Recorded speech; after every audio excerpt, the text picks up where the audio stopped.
Nos acompaña María Corina Machado, diputada opositora. Hemos tenido la oportunidad de hablar en numerosas ocasiones. Primera vez en persona. Bienvenida, un gran placer tenerla aquí. Gracias porque ustedes son para nosotros la voz de esa Venezuela mayoritaria que lucha y que va a conquistar una sociedad de justicia, de respeto, de dignidad y de libertad para Venezuela y para América Latina, porque en estas horas en Venezuela se está jugando el futuro de la democracia en América Latina. Usted sabe que, por supuesto, hay un respaldo monumental para Enrique Capriles. Mucha gente también dice la fórmula ideal hubiera sido si se pudiera hacer en dúo, ¿verdad? Y que hubiera sido Capriles-Machado la fórmula a la presidencia. Pero en la práctica ha sido una voz incluso más poderosa porque Enrique Capriles se ha mantenido, tal vez, no sé si la expresión correcta es más apartado de lo que significa el primer puesto de batalla que usted está dando todos los días. Y no lo digo como una crítica a Capriles, lo digo como un elogio a usted. Yo creo que es un trabajo en equipo y eso es lo que ha hecho tan poderoso este proceso que hemos ido construyendo. La unidad venezolana se ha ido forjando en muchos años de lucha frente a lo que hoy en día existe, que es una neodictadura atroz. Mucho más difícil de combatir incluso que una dictadura clásica, porque se disfraza de ciertas formas democráticas para lograr complicidades y apoyos internacionales y obtener legitimidad a un régimen que es claramente ya ni siquiera autoritario, sino que está evolucionando hacia el totalitarismo. Y esa unidad tiene diversas voces, diversos estilos, y eso es lo que la hace plural, lo que la hace rica, lo que hace que ha ido, como digo, creciendo y hacerse más efectiva en esta lucha en contra de este régimen. María Corina Machado está con nosotros aquí, pero quiero que compartamos algo de lo que le ha tocado vivir recientemente. Por ejemplo, cuando fue víctima de una brutal agresión, nada más y nada menos que en la sede del Poder Legislativo venezolano. Hoy ha tenido lugar un golpe al Parlamento. Un golpe al Parlamento que ha sido premeditado, cobarde y llevado adelante de la manera más inhumana. Se ha repuesto muy bien, porque estaba vendada, tuvo un problema en el cuello también, ¿verdad? Cuando ese episodio, la tiraron al suelo, la golpearon en el suelo. Un símbolo de la cobardía. No solo le pegaron a un señor, también al diputado Julio Borges en aquella oportunidad, pero arrasaron. En algún momento pensó, caramba, estoy arriesgando la vida aquí, voy a aflojarle un poquito. En varios momentos hemos tenido conciencia de que estamos arriesgando no solamente nuestra vida, sino poniendo en riesgo nuestras familias, poniendo en riesgo todo, nuestras amistades, lo que tenemos, pero al final lo que está en riesgo es nuestro país. Lo que está en riesgo es la nación que adoramos y nuestra generación tiene una responsabilidad histórica y tiene una obligación moral de enfrentar y derrotar este sistema. Ahora, en los momentos de agresiones yo encuentro una enorme fuerza en recordar y reconocer que somos mayoría, que cuando yo pongo un pie en la Asamblea Nacional entran con nosotros millones de venezolanos que confían en que seremos sus voces y que defenderemos con firmeza el mandato que hemos recibido. Y esa sensación, esa convicción de que hay un pueblo que nos acompaña hace que esas amenazas puedan superarse. Ellos lo han intentado todo. El chantaje, la persecución penal, la descalificación a nuestras familias, hasta los golpes. Pero nos han subestimado porque estos golpes en el fondo han fortalecido nuestro espíritu y han hecho que no solamente esa mayoría en Venezuela aumente, sino que se le caigan las máscaras frente al resto del mundo y que el costo político para aquellos gobiernos democráticos se les haga más costoso. ¿A qué atribuye que, por ejemplo, los gobiernos comunistas o socialistas o estatistas o combinación de ese tipo tengan una capacidad tan rápida para la solidaridad con alguien que consideran atacado y los gobiernos demócratas, los gobiernos conservadores, los gobiernos liberales, se mantengan en silencio cuando ocurren cosas como las que pasan en Venezuela, que usted ha denunciado tantas veces que los han dejado solos? Realmente las autocracias han sido muy efectivas en eso. Han entendido que ante la ausencia de legitimidad de origen y la ausencia en la legitimidad en el desempeño, en el ejercicio, el reconocimiento internacional es muy útil. Y por eso han creado estas redes de aliados de quienes claramente no creen en la dignidad y los derechos humanos. Y por otra parte, nosotros, los demócratas, hemos sido poco efectivos en entender que frente a un proyecto que tiene una naturaleza transnacional, que tiene intereses tan complejos y algunos inconfesables, vinculados al crimen organizado, que han ido operando y penetrando en estos países, tenemos que ayudarnos mutuamente. No puede ser que los demócratas de Ecuador estén luchando solos, o los de Argentina, o los de Nicaragua, o desde luego los nuestros, nosotros en Venezuela. Es en la hora que los demócratas de América Latina no solamente trabajemos juntos, sino que hagamos que los gobiernos democráticos reaccionen. Y en ese sentido yo me siento satisfecha porque comenzamos a ver respuestas muy alentadoras en las voces de los parlamentarios de los congresos de nuestro hemisferio.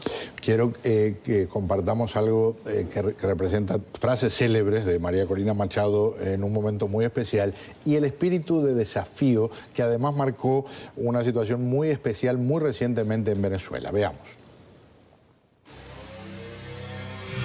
Esta es una causa por la soberanía nacional, porque no vamos a permitir que la soberanía nacional se le entregue a otro gobierno, al gobierno cubano. Pero ustedes están tan aferrados al poder, dispuestos a hacer cualquier cosa, que prefieren llevar a Venezuela a la violencia antes que abrir las cajas. Pero si el propio Nicolás Maduro aceptó contar los votos, ¿por qué no lo cuentan ahora? ¿Por qué se retractó? La respuesta es muy clara. Él dijo que tenía que consultarlo. Por eso yo le digo, señor Raúl Castro, dele permiso a Nicolás Maduro a contar los votos, que es lo que queremos todos los venezolanos.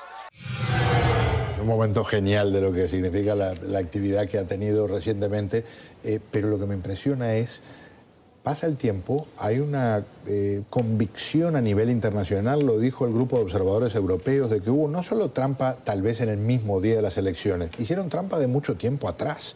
Se organizaron las cosas de una forma que pusieron en bandeja a tener el resultado que quisieron y aún así fue muy poquito lo que lograron de ventaja y sigue el silencio internacional que usted ha catalogado como una traición. Nosotros lo advertimos mucho antes, Pedro. El sistema electoral venezolano es perverso y como bien tú dices, es un proceso que comienza mucho antes y es una serie de tajadas que nos van quitando a la soberanía popular y que hace que efectivamente estos resultados sean producto de una elección totalmente fraudulenta. No son elecciones limpias, libres y justas y el mundo lo sabe. Ahora, más allá de lo que hoy dice el Consejo Nacional Electoral o de lo que no dice la UNASUR, el mundo sabe que somos mayoría y eso es un logro extraordinario. El 14 de abril fue una gesta histórica. Yo los días previos estuve recorriendo varios países de América Latina y debo decir que encontraba una enorme frustración, un enorme escepticismo cuando yo decía confíen en los venezolanos. Y cuando esas horas decisivas, históricas, los venezolanos salimos y nos sobrepusimos al miedo, al chantaje, a la violencia, sentí que los venezolanos habíamos demostrado lo que somos capaces de hacer y lo que haremos nuevamente. Vamos a hacer un paréntesis. Le pido, si es tan amable, de acompañarnos porque tenemos mucho para poder seguir conversando. Al regresar, van a ver cuando habla directamente con quien hoy ya no está en este mundo, pero se comunica como un pajarito con Nicolás Maduro, que es cuando se enfrentó a Hugo Chávez allí en la asamblea, la señora Machado. Y también de cómo ha sido víctima de espionaje. Ya volvemos. Hablar de que respeta al sector privado en Venezuela cuando se ha dedicado a expropiar, que es robar, cuando se ha dedicado a insultar, sí, las propiedades de empresarios, comerciantes, hasta pequeños posadas a quienes ni siquiera se le han resarcido su propiedad. Dígale la verdad a Venezuela. Aquí hay una Venezuela decente que quiere una transformación profunda y que es el momento de enfrentar con seriedad y con responsabilidad este desafío histórico que tenemos por delante. El tiempo se les acabó. Es el momento de una nueva Venezuela. Sí, acepte el debate, presidente. Bien. Yo primero le sugiero que gane las primarias, ¿verdad? Gane usted las primarias. Es lo primero que tiene que hacer, porque está fuera de ranking para debatir conmigo. Está fuera de ranking. Lo lamento mucho. Lo lamento mucho. Pero esa es la verdad. Ya que usted me llamó hasta ladrón, así me llamó ladrón delante del país, no la voy yo a ofender. Águila no caza mosca, diputada. Sobre todo cuando la supuesta águila no tiene argumentos para rebatir lo que estaban planteándole en ese caso. Una cosa es criticar al león cuando está en la jaula con candado, otra estar dentro de la jaula como le tocó ahí frente a frente. Y una de las cosas que impresiona es la vida que tiene que llevar usted con gente que tiene interés en hacerle daño, con gente que ya le ha hecho daño físicamente, y usted no es una señora que anda sola por el mundo, tiene familia, tiene, me entero ahora, hijos grandes. Sí. Sorpresivamente me entero de la edad. Tiene 3 hijos, ¿verdad? Tengo 3 hijos, maravillosos, sí. ¿Y va a revelar las edades públicamente?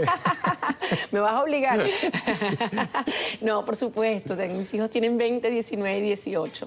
Sí, son una maravilla. Son producto de esa generación de venezolanos que están creciendo con una profunda conciencia de lo que es el ejercicio de la ciudadanía con todos sus deberes y derechos. ¿Y no le dicen en algún momento, mami, ya está ahí, más de eso no, aflójale un poco? Sí, pero también después de unos días me dicen, sigue, lo hiciste bien. O que se me ocurre tuitear con un error ortográfico, y ahí sí es verdad que es el desastre. El imperio del Twitter sí que puede ser un problema muy grave. Son los más críticos, pero son la razón.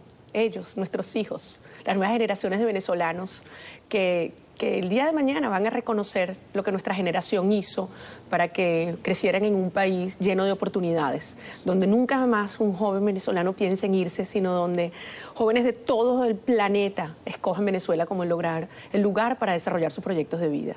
Había un personaje siniestro, todavía está vivo, pero ya le han quitado el poder, que se llama Mario Silva, que le informaba a los servicios de inteligencia cubanos vida y milagros de todo lo que veía a su alrededor. Los mismos servicios de inteligencia cubanos parece que por alguna razón decidieron difundir parte de una grabación, y poco tiempo después el contraataque, que por cierto muestra descarnadamente cómo se espía a los venezolanos, con una grabación en la que usted aparece hablando con un profesor, y tengo entendido que era una larga conversación, pero se revelaron unos pocos minutos, ¿correcto? Efectivamente, una conversación en la biblioteca de la casa de quizás el historiador más importante que hay en Venezuela. Un par de horas de conversación franca, íntima, privada, que fue grabada ilegalmente por el gobierno y fue reducida a 6 minutos con corte y pegado. Usted se imaginará lo que puede decir 1, 2 horas puestas en el orden que les dé la gana en 6 minutos. Es una monstruosidad, y que lo que buscaba era hacerle sentir a los venezolanos que todos, absolutamente todos, en cualquier lugar, hasta en la cocina de tu casa, te están escuchando y te pueden dañar por lo que tú digas o pienses. Y no solo eso, pueden tomar represalias que podrían llevarla incluso, en ciertas circunstancias, ojalá que no sea el caso, a la cárcel. Sí, de eso me están amenazando, pero yo siento que ahí el régimen cubano, que claramente está detrás de una acción como esta, subestima el espíritu de lucha que hay en Venezuela hoy. Este tipo de cosas no nos debilitan. Por el contrario, lo que demuestran es que existe una unidad donde hay pluralismo, donde se debaten las ideas con franqueza y con pasión, pero con respeto. Y que no importa las acciones monstruosas como esta, lejos de debilitarnos, fortalecerán nuestra convicción de luchar unidos para enfrentar y derrotar este régimen. Cuando habla de este régimen, hay un historial en Venezuela de malversar fondos públicos a lo largo de muchas décadas. No hay un historial de lo que se ha vivido en estos últimos años, que incluye que muchos parece se han enriquecido con el famoso cuento del socialismo del siglo XXI, mientras se violan una cantidad de libertades. Desde su punto de vista, ¿cómo es este régimen comparado con lo que es la historia venezolana en términos de integridad, de corrupción, de desfalco, etcétera? Mire, en Venezuela hay todas las crisis: económica, social, de legitimidad, política, pero lo peor, lo más monstruoso que existe es la decadencia moral, la crisis moral. Este es el régimen más corrupto, decadente de la historia. Tiene que ver, obviamente, con la cantidad de recursos que han ingresado.